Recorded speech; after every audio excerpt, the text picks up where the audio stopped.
May we talk about the elephant in the room?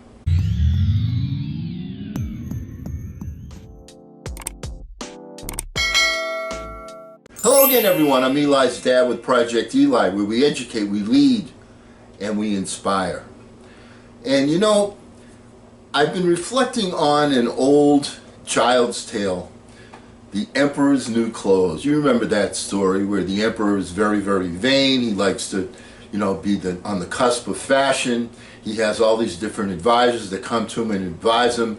And he has this one guy that has him standing naked, and everybody's afraid to tell him, like, hey, you're not wearing any clothes, bro. All right? Until finally some little kid says to his parents, hey, the emperor is naked. And then everybody just says, whoa. I'm that little kid. When you get to be someone with a lot of seasoning, which is the way I like to refer to myself, you tend to reflect on different things and you say, how come? Or Seinfeld says, what's the deal with? All right? Well, denying the truth doesn't change the facts. So I want to talk about two things today, just two simple things. I want to rant a little bit on two things that are the elephant in the room as far as I'm concerned. One is, I feel, unbelievably obvious, and the other one is merely obvious. All right, so let's talk first about the one that's unbelievably obvious. This past year, we had a pandemic. Okay, I recognize that, but that's not what I want to talk about here today. What I want to talk about today is the fact, look at the weather that we've had. We had a hurricane season like nobody's business.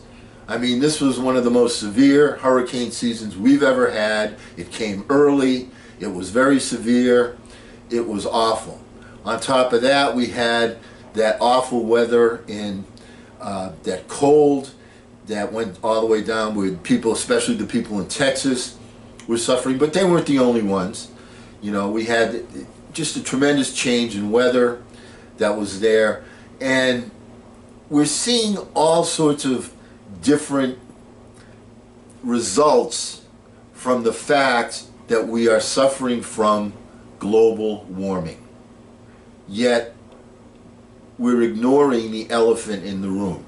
Yeah, I know there are some people that are talking about it, but we're not doing very much about it. We are, if we want to survive, we have to be the guardians of this planet. And the fact that all we're doing is saying, well, it doesn't affect me today, the emperor's not, the emperor's new clothes, I don't really notice that he's not wearing any clothes. All right? You see that he's not wearing any clothes. You see the results of global warming, yet we're not doing anything about it. Why? That's my question. Why? Do I know what to do about it? Heck no. But I know that there are smart people, scientists, that do. And if we were to focus on how can we correct this calamity from happening, because we're responsible for our children's children, and so on. We don't want to get to the point where it's irreversible. And my fear is that we are rapidly approaching that precipice, that we are getting to the point where the global warming is just going to overtake, and it's going to get to the point where it's going to be too little, too late. Why? Because it's easy to ignore the elephant in the room. It's easy to ignore that the emperor is naked if you don't feel the consequences right now, this minute. And my point is, how many warning signs do you need? How many? I recognize that, there's different storms on the planet, from time to time, and it corrects itself. But it seems to be worse right here, right now. How many wake-up calls do we need? All right, that's rant number one. Rant number two is our education system. We live in an unbelievably great time of communication, of information, where you can sit on your couch and you can talk to somebody in Timbuktu and get answers about this, that, and everything else.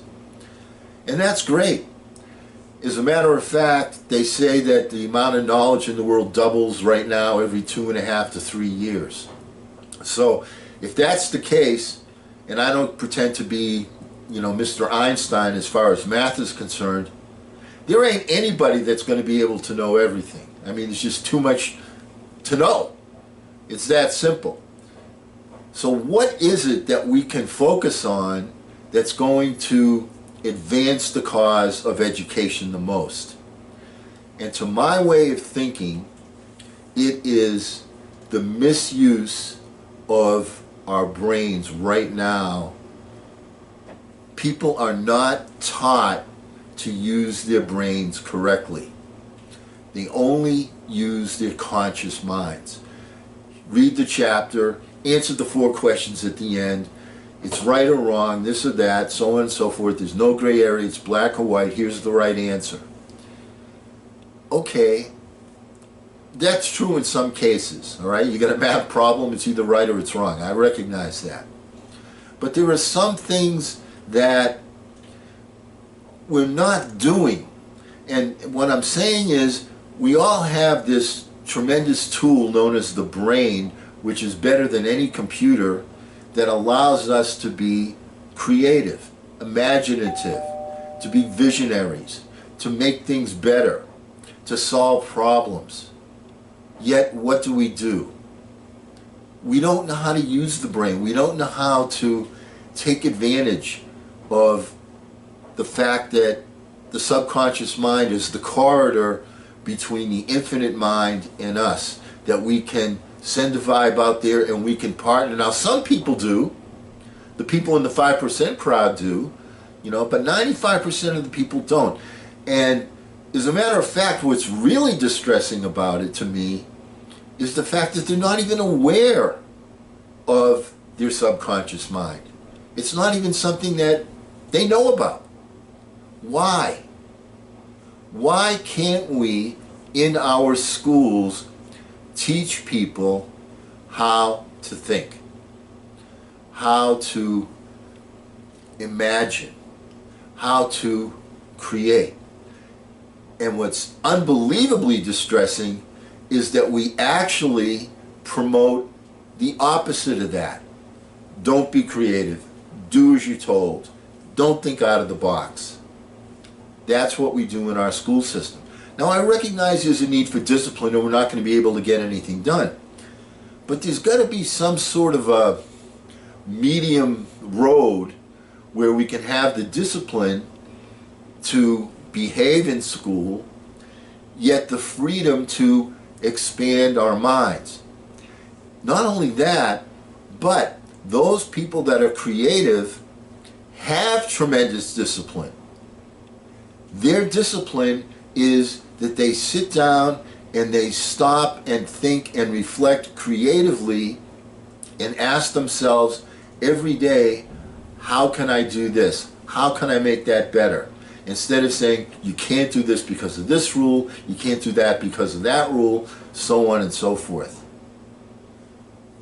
Why, if we want our society to grow, to expand, we know that the subconscious mind is something that is a tool that can help us to achieve great things.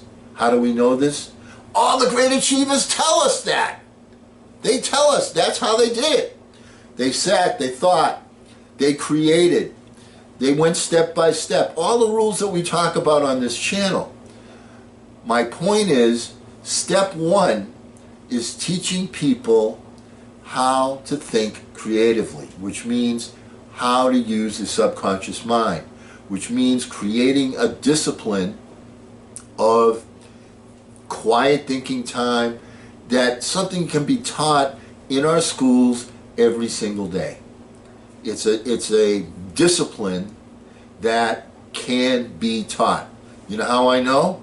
Because somebody taught me. That's how I know. And you get a mentor and you learn these things. But these are the things that are missing from our education. And to my mind, it's the most critical piece of education, because you have to know how to think creatively in order to be a problem solver.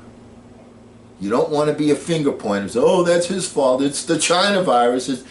You can't think like that. You have to be creative. You have to be able to visualize. And this is a skill that can be taught. And what's really annoying is the fact that most people are not even aware that they possess this skill. Therefore, how do they learn it? So there has to be awareness, there has to be some teaching, there has to be some practice, there has to be some discipline. Where is the best place to do that? In school, at a young age, develop the thinking habit. That's my rant for today. The elephant in the room, global warming and using our subconscious mind. And because we'll never end a meeting on a philosophical note, why don't we get out there and charge? I'm Eli's dad.